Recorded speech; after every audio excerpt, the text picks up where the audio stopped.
بسم اللہ الرحمن الرحیم۔ آج کی ہماری ویڈیو کا ٹاپک ہے فتنہ کیا ہے۔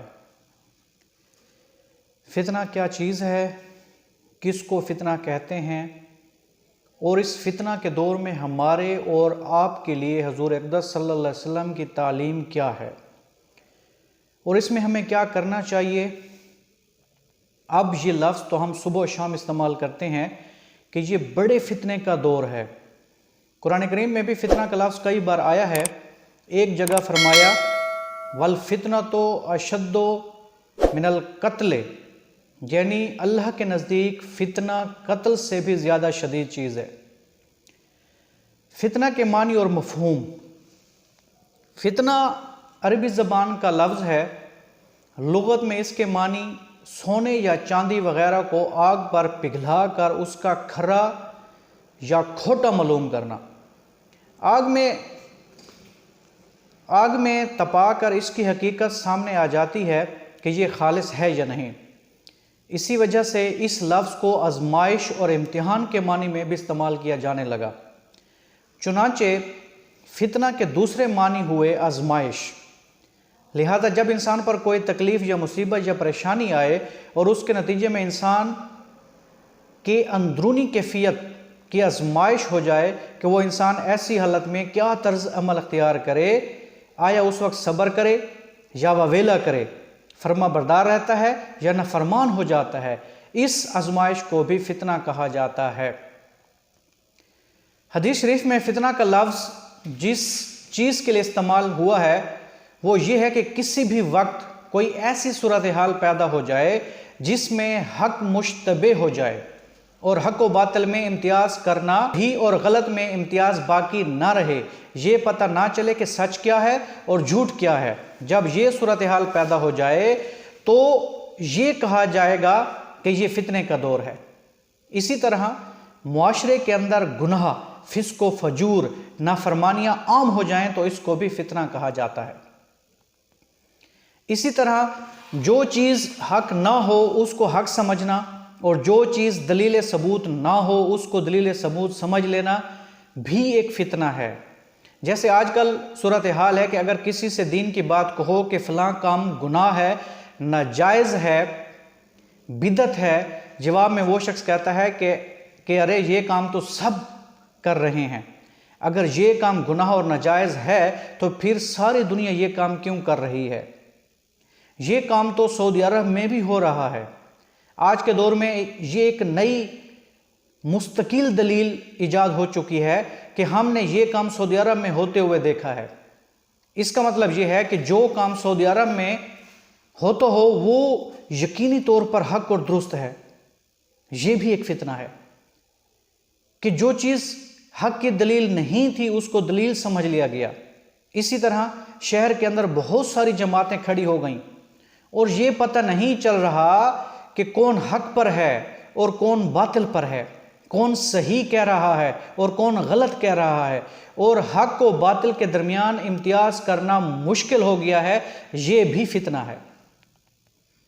اسی طرح جب دو مسلمان یا مسلمانوں کی دو جماعتیں آپس میں لڑ پڑیں اور ایک دوسرے کے خلاف برسر پیکار آ جائیں اور ایک دوسرے کے خون کے پیاسے ہو جائیں اور یہ پتہ چلانا مشکل ہو جائے کہ حق پر کون ہے اور باطل پر کون ہے تو یہ بھی ایک فتنہ ہے۔ ایک حدیث شریف میں حضور اقدس صلی اللہ علیہ وسلم نے ارشاد فرمایا جب دو مسلمان تلواریں لے کر آپس میں لڑنے لگیں تو قاتل اور مقتول دونوں جہنم میں داخل ہیں۔ ایک صحابی نے سوال کیا یا رسول اللہ، قاتل کا جہنم میں جانا تو ٹھیک ہے اس لیے کہ اس نے ایک مسلمان کو قتل کر دیا، لیکن مقتول جہنم میں کیوں جاتا ہے یا جہنم میں کیوں جائے گا؟ حضور اکرم صلی اللہ علیہ وسلم نے جواب میں فرمایا کہ مقتول اس لیے جہنم میں جائے گا کہ وہ بھی اسی ارادے سے ہتھیار لے کر نکلا تھا کہ میں دوسرے کو قتل کر دوں۔ اس کا داؤ چل گیا، اس کا داؤ چل گیا تو یہ قتل ہو گیا، لیکن اس کا داؤ چل جاتا تو یہ اس کو قتل کر دیتا۔ ان میں سے کوئی بھی اللہ کے لیے نہیں لڑ رہا تھا بلکہ دنیا کے لیے، دولت کے لیے اور سیاسی مقاصد کے لیے لڑ رہے تھے، اور دونوں ایک دوسرے کے خون کے پیاسے تھے، لہٰذا دونوں جہنم میں جائیں گے۔ حدیث میں حضور اقدس صلی اللہ علیہ وسلم نے ارشاد فرمایا یعنی لوگوں پر ایک ایسا زمانہ آئے گا جس میں حرج بہت زیادہ ہو جائے گا۔ صحابہ کرام رضی اللہ تعالیٰ عنہ نے پوچھا کہ یہ حرج کیا چیز ہے؟ آپ صلی اللہ علیہ وسلم نے فرمایا کہ قتل و غارت گری، قتل و غارت گری، یعنی اس زمانے میں قتل و غارت گری بے حد ہو جائے گی اور انسان کی جان مچھر مکھی سے زیادہ بے حقیقت ہو جائے گی۔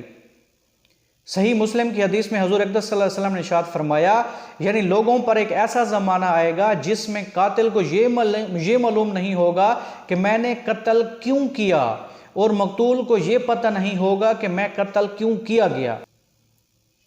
آج کے زمانے کے موجودہ حالات پر نظر ڈال لو اور حضور اقدس صلی اللہ علیہ وسلم کے ان الفاظ کو پڑھ لو، ایسا لگتا ہے کہ حضور اقدس صلی اللہ علیہ وسلم نے اس زمانے کو دیکھ کر یہ الفاظ ارشاد فرمائے تھے۔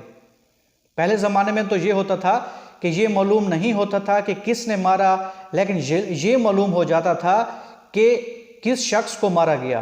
مثلا مال چھینے کی وجہ سے مارا گیا، ڈاکوؤں نے مار دیا، یا دشمنی کی وجہ سے مار دیا گیا، مارے جانے کے اسباب سامنے آ جاتے تھے۔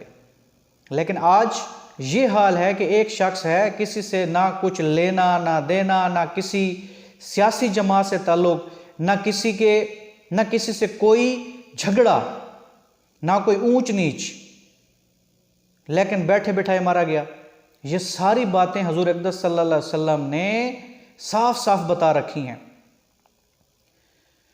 موجودہ دور حدیث کی روشنی میں جن احادیث میں حضور اقدس صلی اللہ علیہ وسلم نے آئندہ آنے والے فتنوں کی نشاندہی فرمائی ہے، ہر مسلمان کو وہ احادیث یاد رکھنی چاہیے۔ حضرت مولانا محمد یوسف لدھیانوی صاحب رحمۃ اللہ علیہ نے ایک کتاب عصر حاضر کے آئینے میں کے نام سے تحریر فرمائی ہے۔ اس کتاب میں انہوں نے فتنوں سے متعلق تمام احادیث کو جمع کرنے کی کوشش فرمائی ہے۔ اس میں ایک حدیث ایسی لائی ہیں جن میں حضور اقدس صلی اللہ علیہ وسلم نے فتنہ کے دور کی 72 باتیں بیان فرمائی ہیں۔ ان کو آپ سنتے جائیں اور اپنے گرد و نواح، گرد و پیش کا جائزہ لیتے جائیں کہ یہ سب باتیں ہمارے موجودہ حال پر کس طرح صادق آ رہی ہیں۔